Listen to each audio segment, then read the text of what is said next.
Spiders.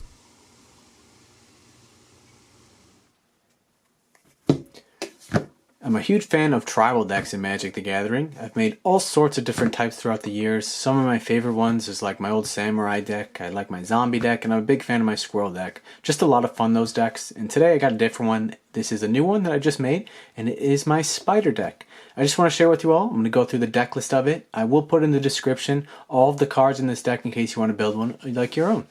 This is just a 60 card deck. I'm not really sure if it fits in any format, but this is just kind of what I put together. There is 24 basic lands in this deck. Out of all of the lands, well actually there's 24 lands, there's a couple non-basics. I have 2 Foul Orchards. They're pretty much just black and green. They enter tapped. Obviously you can have dual lands or something, but I just want to do this on a budget. So these are just, I have 2 Foul Orchards. I got 3 Jungle Hollow, which is pretty much the same thing, except when these enter you gain a life. I'd probably have 4 of these in here, but I just only had 3 laying around. But it's just a cool land, you gain a little bit of life from it as well. I also have 3 basic swamps, and then I have the rest in basic forests. And again, this is just 24 lands total. The next I'm going to be going through some of just the spells in this deck. So let's go ahead and do that. This is my piles of spells, instant sorceries, and whatnot. I got 3 giant growths. I thought it'd be really good for this deck just to add a little bit of strength. Almost use that as a removal spell if you want, or just get some extra damage across the board. Super great spell, instant speed, 1 green. It's been reprinted so many times. And it just gives target creature +3/+3 till end of turn. So you're going to give your spiders a little bit more power and toughness. So if you're blocking something bigger, you can instant speed it out and maybe kill that. And if you want to get some extra damage across, you can instant speed it on your spider and get a little bit extra damage across. Just a great card in general. So I got 3 of those. Next, I got myself 3 Inscription of Abundance. And it's just a 1 and a green instant. It's got a kicker cost for 2 and a green, and I pretty much have this in it for the fight ability, but it says choose one. If this spell was kicked, choose any number instead. So if you kick it, obviously you have more benefit. You can do as many as you want. You get put 2 +1/+1 counters on target creature, so you can give something a little bit more power and toughness, and it's cool that they're counters so they stay on there. Or target player gains X life, where X is the greatest power among creatures they control, so you could get a little bit of life gain if you need it. But I really have it for this. Target creature control fights target creature you don't control. So hopefully it'll act as like removal or something like that. If they have a big creature on the battlefield and I have a spider that I know can kill it, I can just have it fight it and just kind of get it off the board. So that's really why I have those. And it's nice to have the ability to have the counters as well. And if you kick it, you can do multiple, which is cool. So I got 3 of those. Next, I got 3 Beast Within. This is pretty much just another, or I guess the removal card in this deck. Wasn't really sure what else to put in here. It's just 2 and a green. It's an instant speed spell. Destroy target permanent. Its controller puts a 3/3 green beast creature token onto the battlefield. So it will destroy permanent, but they get a beast, and you can also use it to your advantage if you want. So say I'm in a pinch and I don't have any blockers and I'm about to lose the game, I can destroy one of my own lands or something and get a beast to block with if I need be, or if I want to get an extra creature to attack for me, I can use this at the end of my opponent's turn on my own land or something and attack the next turn with a 3/3. But the cool thing about this is it destroys a permanent, so if you want to get rid of your opponent's planeswalker, enchantment, artifact, whatever you want, you can just get rid of it, but they get a beast. So they get a little bit of upside, but most likely what you're getting rid of is way worse than the beast. So I have 3 of those on there. And the next ones I got 2 Might of Oaks. I just thought this would be a really fun card to put in here.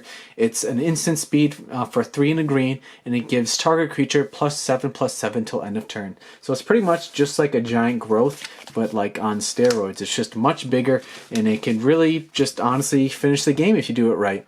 So I just thought it'd be fun to have like giant spiders just get a +7/+7 and just destroy the opponent or something like that. So I put 2 of these in here because who doesn't like giant spiders?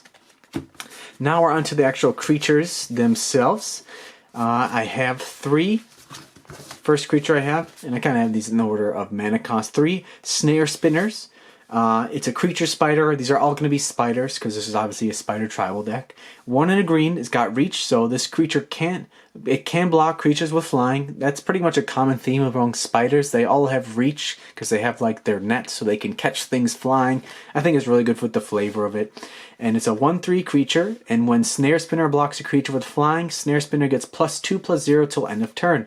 So it's pretty much a 2-drop 1/3 with reach, which isn't bad. They're nice blockers. Most spiders usually have a pretty good toughness, so these are good blockers. And if you end up blocking something that's flying, this thing's pretty much a 3/3. So I thought it'd be really cool. Just a little 2-drop spider flying out there in the sky. Really cool.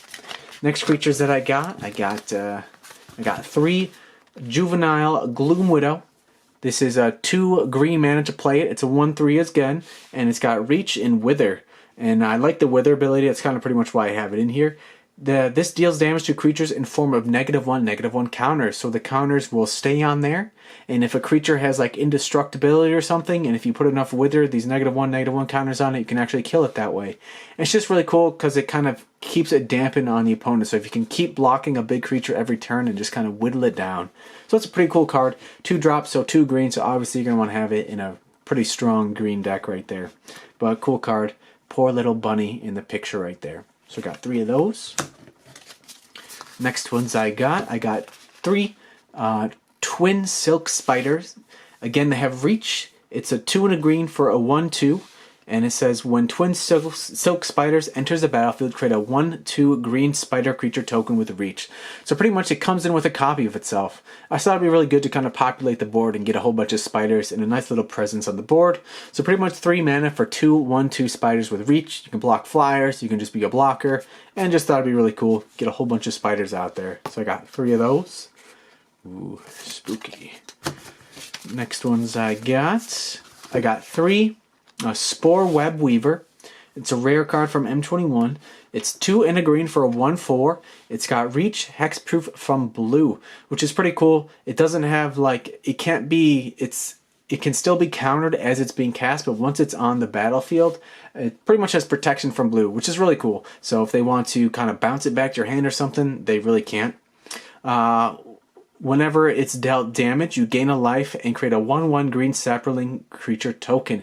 So pretty much this thing is a 1/4 for 3 mana. It's got reach, protection from blue, or hexproof from blue, and whenever it's dealt damage, and you can somehow find a way to damage it yourself, you'll just be pumping out some 1/1 green sapling creature tokens. I wish it made spider tokens. It would fit better in the theme of the deck, but I still think it's a really great card. 3 mana for 1/4. It's got a nice little toughness, and you can just pump out a bunch of sapling tokens if you use it as a blocker or something like that. So pretty cool card right there. Next, I got 3 Penumbra Spider. Cool name right there. 2 and 2 green. It's got reach again. Pretty much all the spiders, I believe, have reach. It's a 2/4. And when Penumbra Spider dies, create a 2/4 black spider creature token with reach.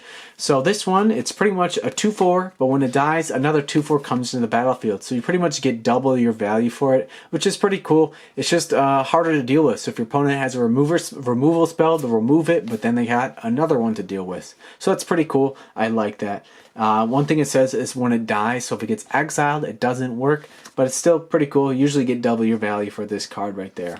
4 mana for the 2/4. Next ones I got 2 right here. A Star of Endless Web. Got 2 of these. Not really sure what this is from, some sort of promo or something like that. Only one of them has that. And it's 2 and 2 green. It's a 3/5 with reach. I only have 2 of these in here because they're legendary enchantment creatures and they have the legendary rule. So I just don't want to have too many in my deck because it's never fun when you have like 3 legendary cards in your hand that's the same card and you can't play it because you can only have one on the battlefield at a time. Unless you have like Mirror Gallery or something, but that's getting pretty technical. And it has reach. It's a 3/5 and it has whenever an opponent casts an instant or sorcery spell, create a 1/2 green spider creature token with reach. So that's pretty cool right there. It's got a lot of, I guess, hate against your opponents casting instant or sorcery spells. So if your opponent's playing like a red, like kind of quick damage deck or something, a bunch of lightning bolts or something like that, or a blue, a bunch of canceled spells and stuff like that, you're pretty much going to be getting a bunch of 1/2 green spiders from that. So those are pretty cool cards right there. I really like those, and the art is interesting as well. It's just like this, almost like a humanoid spider feeding these little guys right there. Brutal. Next ones I got I got right here. This is pretty much one of the reasons why I have black mana in this deck. I might have more black mana than I need in it, but I really don't want to ever come into a situation where I don't have the mana when I have the card in my hand. So it's always nicer to have more, I would say, especially with like the kind of split cards, the black and green lands. Anyways, this is Rotwidow Pack. Like a whole pack of them. Look at those green eyes. 2 a black and a green. It's a 2/4 with reach. Again, they have reach. And this is the ability that's pretty cool right here. 3 a green and a black. Exile a creature card from your graveyard. Create a 1/2 green spider creature token with reach. And then each opponent loses 1 life for each spider you control. That's the big part right there.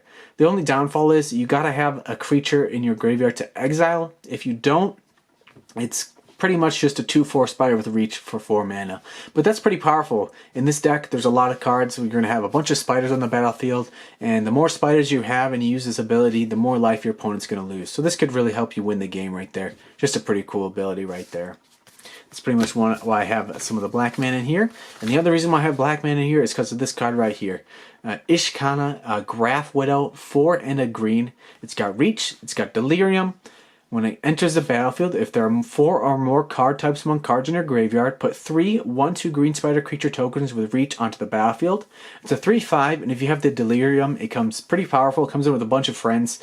Makes you think of like Deranged Hermit or something. Comes in with 3 squirrels, but this comes in with 3 green spiders if you get it. So it's a 3/5 that can bring 3 1/2 green spiders, and it has this ability right here: 6 and a black.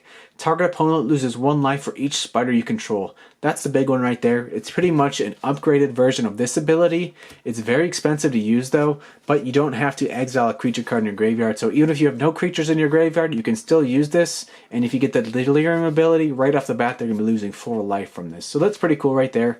And if you have a big board state, obviously, they're going to take a whole bunch of spider damage. So I got that one right there. Next one I got Silklash Spider, 3 and 2 green.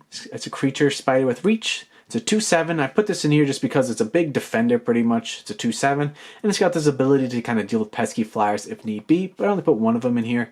X and 2 green. It deals X damage to each creature with flying. So if your opponent has like a big flying board state, you can just pretty much just destroy all the flyers. Pretty cool right there. You can see the dragon just getting hurt in the background. Oof. Next one I got this one here, Sweet-Gum Recluse. Pretty weird looking art. It's got like little boils or little balls of spider on its belly. 4 and 2 greens, 0/3 with flash and cascade. It's got reach. When it enters the battlefield, put 3 1/1 counters on each of any number of target creatures that enter the battlefield this turn. And the way Cascade works is, once you play this card, you get to exile cards from the top of your library until you exile a non-land card whose mana value is less or equal to the spell's mana value. So pretty much you're going to get a spell for free from this, which is pretty cool. And a pretty cool art as well. Next card I got the Hatchery Spider, 5 and 2 green. It's got reach, and it's got undergrowth. When you cast a spell, reveal the top X cards of your library where X is the number of creature cards in your graveyard. And you put a green permanent with converted mana cost extra less from them onto the battlefield. Put the rest on the bottom of your library in a random order. It's a 5/7. I pretty much didn't have this in here just because it's a big creature.